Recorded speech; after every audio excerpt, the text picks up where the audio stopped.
সারাকে আজকে নিয়ে গেছিলাম একটু পেটুক রেস্টুরেন্টে। আসলে এই রেস্টুরেন্টে আমি পরপর ২-৩ দিন এসেছি।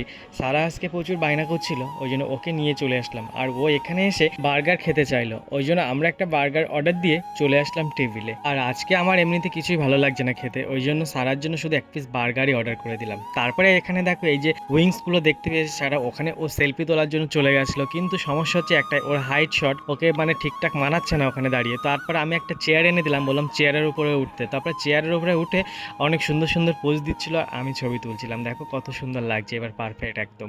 তো তারপরে চলে আসলো ফাইনালি বার্গারটা, আর বার্গারটা পেয়ে সারা ভীষণ খুশি। দেখো কত বড় বার্গার দিয়েছে, আর বার্গার খেতে খেতে ভিতরে থাকা টমেটো ওর মুখের মধ্যে চলে গেছিলো, সেটা দেখে ওর প্রচুর হাসি পাচ্ছিল। তো আমি জানি সারা পুরোটা খেতে পারবে না, আমাকে খেতে হবে, এই জন্য আর বেশি কিছু অর্ডার দিইনি, শুধুমাত্র এক পিস বার্গারই অর্ডার দিয়েছিলাম। তারপরে খাওয়া দাওয়া সেরে আমরা আবার বাড়ি আসবো, তখন সারার আবার এক বায়না শুরু হলো। ওর এখন ক্যাম্পা কিনে দিতে, তাও আবার অরেঞ্জ কালারের ক্যাম্পা। ও কিন্তু সারাদিন অনেক ঠান্ডা খায়, যেন আমাকে আবার বাধ্য হয়ে ওকে অরেঞ্জ ক্যাম্পাটা কিনে দিতে হলো।